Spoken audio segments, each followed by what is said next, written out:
Hi, uh, hi everybody. Welcome back to my channel.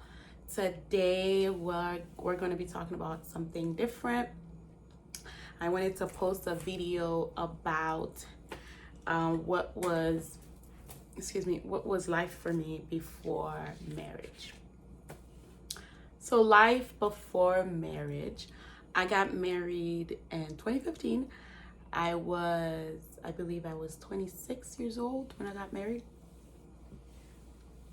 But before that, life before marriage for me, I think like every other girl's, like I think by the time I was like 15 through like 26, that's all I ever think about was getting married, having kids and living in a house with a man. That's all I ever think. That's all I ever thought about, like think about. So, which means I always wanted to get married. My academic focus was not really there. I mean, I went to school because like I had to, like I didn't have no choice. I had to go to school, so I went to school. But it's not because like I wanted to. I hated school actually. I remember getting bullied and the name calling, so I did not enjoy. I enjoy elementary school and middle school a little bit, but high school, didn't really like high school at all. Middle school, half of middle school was really bad for me in Atlanta. Griffin Middle School and something else middle school. Griffin was the worst. Oh my goodness, let's not even begin there. At a very young age, I hated school. So I never really like wanted to go to school. And then my parents also, like we were raised with my mom, and my mom was, always like working and trying to, make sure that everything was proper, and us going to church, us not talking on the phone, not having boyfriends and like friends or anything. It was crazy, because she was trying to like it was us with her. She was trying the best her like she could so that we didn't get like out of control. Yeah, but that actually really affected me and my adulthood, not being like driven, focused, not being goal oriented. It really affected me because when you're not goal oriented, it seems like you're not going anywhere. And if you're not dreaming, if you don't have any vision, you're practically just going through the phase of life. Like you're just going. You don't know where you're going. There's a quote that said, "You're going nowhere fast," or there's another one that says, "It's like you're going, but your lights are not on. You don't know where you're going." And mind you, I was raised in a Christian home, but I still was not like focused on the Bible. I think that's one of the things, like growing up in a Christian home. I mean, I don't know for other people, I could only speak for me. Even though we're born and raised in a Christian home, like, you know, it was never really like, oh my God, I want, like, I know, like, I always like going to church and stuff, going to church to see my friends and praise and worship and everything like that. But at one point, you're like, you just want to do your own thing. You just don't want to, like, do it anymore. So that was that. And we left Haiti at a very young age. Then we moved to St. Martin. And from St. Martin, we moved to the States. So when we're at I was already, I think I was 12 or 13, 14 when I was there. Actually, that's a lie. When I got there, Florida, I was elementary school. I started at 4th grade. So started really young. But like I said, I don't know if it was because of the moving and leaving our friends. It just from a very young age, like being I guess being a baby, and I can't really recall things that happened when I was a baby, but from being like 6, 7 years old, the moving and all that kind of like affected, I think, everything. And now that I'm in my adult years, I went to school. I graduated in community service worker because I wanted to be a social worker. Went to school for psychology and then decided that, what, this is not something I want to pursue. But it's now that I'm noticing that I really should have focused on like cooking, even though like I used to cook at home. I used to do all that stuff. Like if my friends were having events, like I would bring food. I would be the first one to bring food, actually.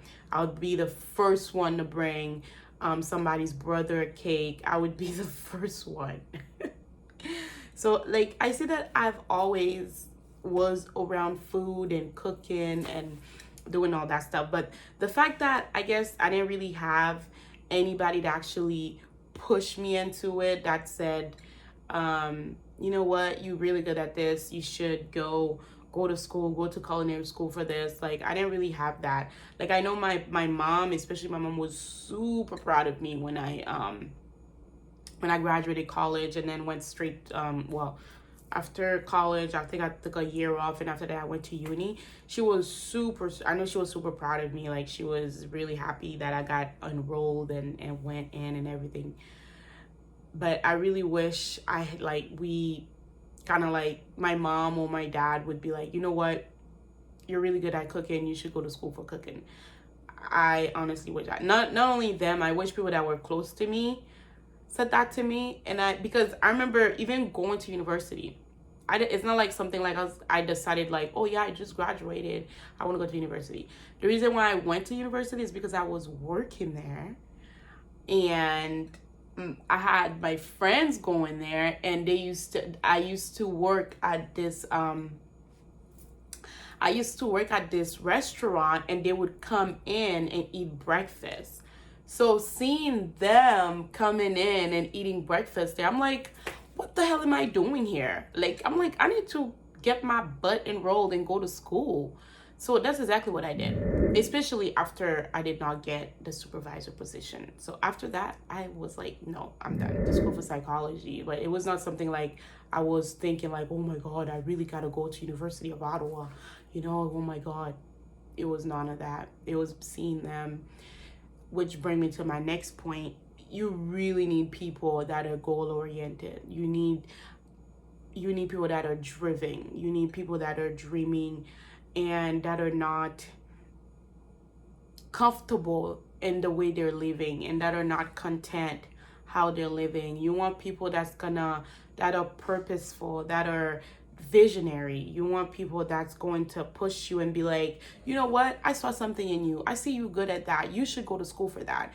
You know what, you really have a nice voice, why don't you go to school for it? You know what, you're really good being a worship leader, you should keep going, go to school for it.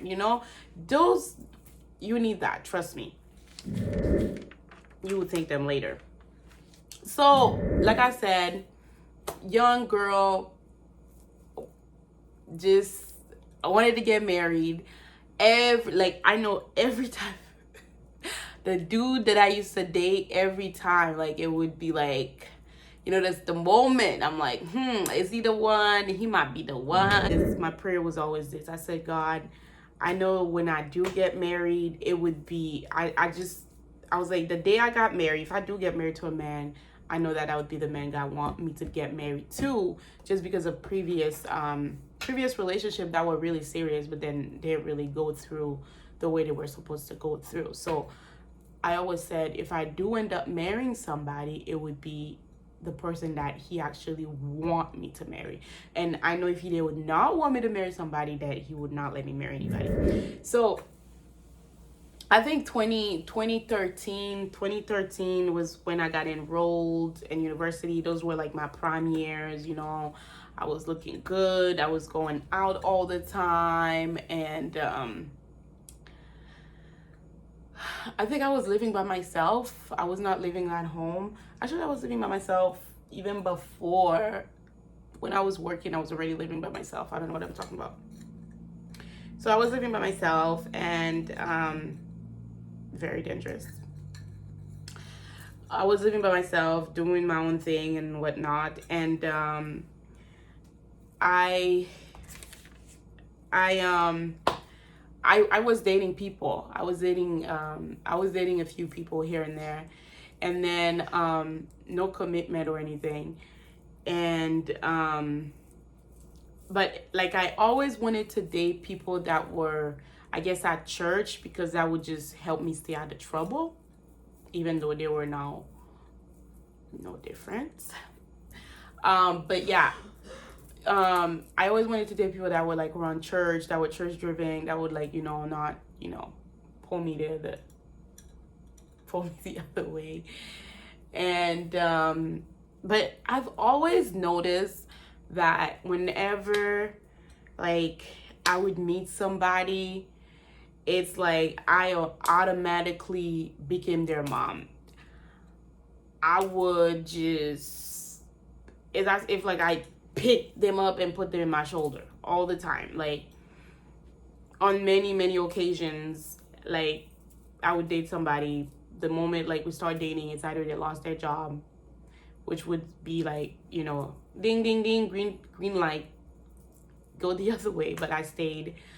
And, or they would not have a job, or it was always something. And it was always me doing this for them, doing that for them, giving them this, giving them that. So I noticed now that I'm married, I'm just noticing like these patterns. Like I was telling my husband, I was like, man, I should have a whole lot of money saved right now, because I've been working since I was making good money when I was in high school, okay? So I should have been, but nope. I was taking care of grown-ass mans, and I didn't even get to eat the fruit of the labor, that they're doing or whatnot. So yeah, and I've always been part of Haitian churches, and I wish, one thing I do wish, and I know I'm not the only one that's affected by this, I really honestly wish that the Haitian communities, Haitian leaders would like take initiative to put people that knows, like that have that knows what youth is about, like that knows, or if you see something, let's say like, you see a young person or a young man, and you're like, what, I really like this guy, I want him to be director of youth, or I want him to be in charge of the youth and stuff. So then you have to help this person, you have to mentor this person, you have to, if you can't do it, you have to get somebody to mentor them so that they can help us. We did not have that. And I'm not just saying that in Canada, even though now they're doing really good, even in the States, where we used to go, most of the people that were in charge did not know anything about youth. Like when I said know anything about youth, they did not know how to lead the conversation, to have what was happening. Whereas us, we were just taught, like, our minds, it was like boys, boys, boys. Everything was about boys. And it was not just us, the guys too, the boys too, okay? Damn, it was girls, girls, girls. Like I remember the first time we went to camping, bruh. I've been a good girl, but oof. Yeah, I really wish. Well, there was at one point, there was this lady, I remember when I used to go to OBT, she had moved from Florida to Georgia, and her man was in the military, and I guess she was some type of youth leader before, but even then, like, I felt like she didn't really, like, even then, thinking about it then, it's not like she had the credential. It was just because, like, she was young, she was a beat, and therefore, let's get her involved in something, put her in youth ministry. So those things didn't really, so it's just navigating through life by yourself. Even my mom, like growing up, parents haïtiens pas jamais parler des garçons pour, I mean, I don't know if others do it now, but they always feels a little bit uncomfortable talking to you about sex, or talking to you, like, let's say if you have a crush on somebody. If I have you have a crush on somebody, you told them you like them, my mom probably would just laugh and be like, "He's all well and good, man," like something like this, and you actually say it's like, you actually do like this guy. So like they just were not, even though they were in the home, but being in our life, like being able to share things with them was kind of hard, even especially like with my mom. It's like it was always like, okay, you have your sister, you have your brothers, I don't give you friends, cut that out or whatever. So whatever we needed, like I wanted to talk about, I went to my sister, even though I didn't really tell my sister like everything. But yeah, so I really wish too our parents would have take initiative to want to know more, like, oh, especially at school. Oh my god, especially at school. I remember in our days the Air Forces One were out, Reeboks were out, Felines were out, Nikes were out. Haitian parents do not understand those things. They don't, like, they don't understand that there's certain shoes you can't wear at school, because if you wear them you're gonna get talked about, you're gonna get bullied. Mom did not understand that, none of that. And there was another thing is, oh, you can't wear pants to school, because why? There are just a lot of things that you can't do, but then they're not giving you an explanation why you couldn't do it. They just hear the pastor said it, so then it was okay, you can't do it. So that itself was a struggle, and I'm still trying to like take my mind out of. I don't want to be religious, there's culture, religion. I don't want to be like just religious and culturally just be religious. I want to just be able to help my sons, or not just my son, just help people. Like, if you want to tell somebody like you can't do this, you have to give an explanation, and if they don't believe in your explanation, then you gotta keep it moving. But you can't talk to your Haitian parents like that. Si yo zon bagay, c'est ça, fini, point blank, move on, ou fel, baton an boudou, that's it. That's what it was. So I'm probably gonna be cutting a lot of this out, because all my points are here and I haven't been saying anything about them. Yeah, so life before marriage for me was just me navigating through life. And also my friends, or I would say my associates, they were also just like me. They were not driven. They were not passionate about anything. They were not goal-oriented. They were just there. And, we weren't really helping each other. And it was just like we were just there. We were just there. Like, I remember and I remember here, the one person that I know that was kind of goal oriented, going to school, like I would always tell, oh my god, that's good for you, stuff like that. It's good for you, because she's super smart. I would tell her, that's good for you. But I never really like think to myself, you know what, maybe I should just try to go to school too. Like, everything was boys, boys, boys, boys, boys, boys, boyfriend, boyfriend, boyfriend, boys, boys, boys, have fun, get money, have fun, live life. But you know what? In Ecclesiastes, it says something about, young people, you have your fun, but then you have to go give account for it at one point. But yeah, like, I wish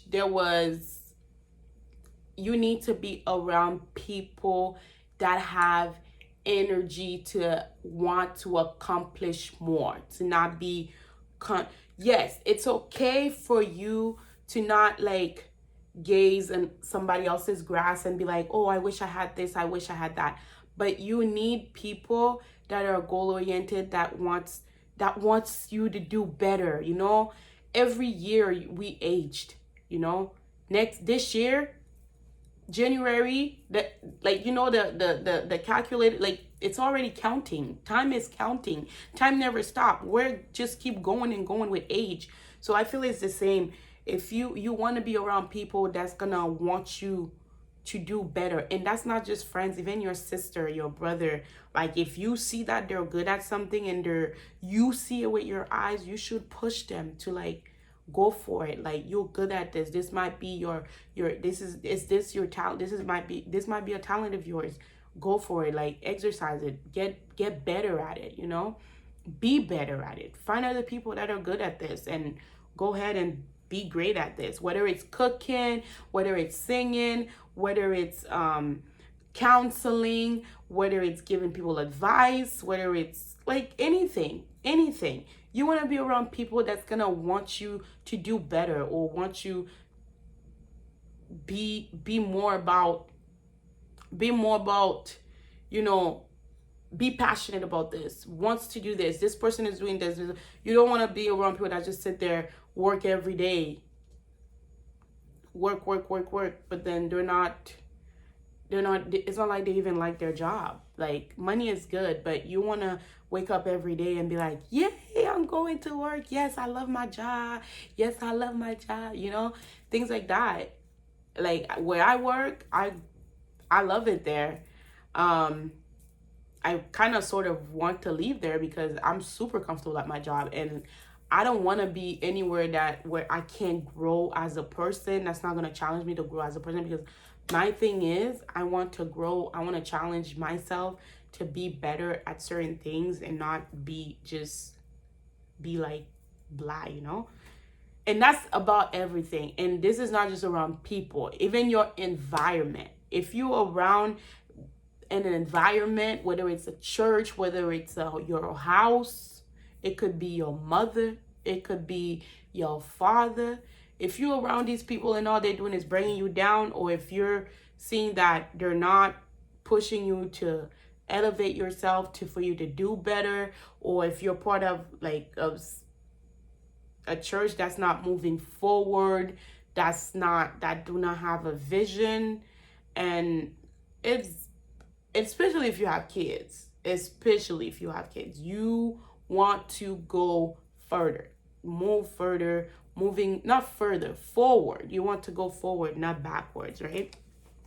So those things are on top of my list now, and that's include everything, whether it's at school, whatever.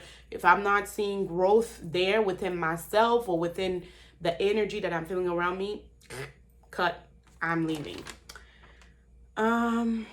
Yeah, so you want to be able to dream big. Like, I remember I used to hear people say your dream should scare you, and I never really understood what that meant until now, and I'm 30 now. It honestly should scare you. Like, no lie. Like, you should think about something and be like, how I'm gonna do that? But that's okay, because you want to put your mind there to be able to accomplish these things, and you're not going to be able to do it by yourself. You're going to need people around you. You're going to need God. You're going to need everything. And I know there's this thing that says you're created on purpose for a purpose. Everybody here on earth has a purpose for them to accomplish. So I guess there's going to be a part 2 of this video. So whenever life before marriage, I was going to school, I was working. Like I said, I wasn't really, like, I just was worrying about relationship and all the things. I mean, I'm not a smoker. I didn't really drink, but always, all the time, boys all the time. But there was a question somebody asked me, if I could go back and meet my younger self, what would I tell her? I would have told her to calm down, do not rush, take your time, go to school, discover your passion, find what you're passionate about, and go and get it done. Period. Boys will always be there. Half of the time, you're not even going to see these boys. where they are now. Where are they now? I don't see them. Where they at? They're not here, right? Get your degree, get your paper, stack them up. Don't waste them. Make work. Don't go and, I know, like, we're in this, I want more. I want this. I want Chanel. I want Gucci. I want this. I want that. Next thing you know, your credit score is at 0. You don't want that. Protect your credit score. Don't, like, those things are important. Now you probably don't see them as important, but as you grow in life, as you get older, you're gonna see all these things are important. Even working, don't just eat your money all the time. Put some money aside, whether it's $5. If you're working, you put $5 away every 2 weeks, or $20 every 2 weeks. Start small, but don't just waste everything. That's what I would tell my younger self. So, in conclusion,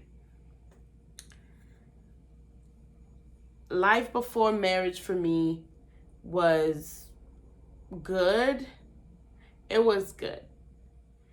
Like I said, there were some potholes here and there, but other than that, it was good. I can't complain about anything.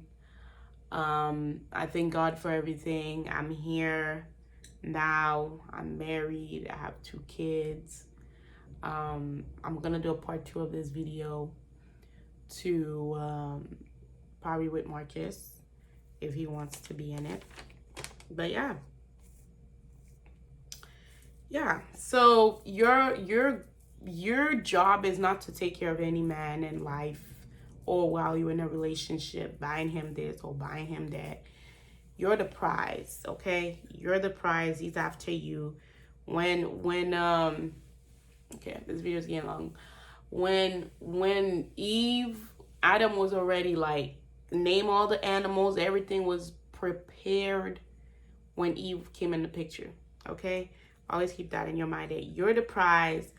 Like my friend was telling me last night, it says behind every great man there's a woman. No, in front of every great man there's a woman, and behind this man there's God behind him, So thank you for watching. Share, like, comment. Thank you for stopping by, and I will see you guys on part 2 of this video. Bye bye.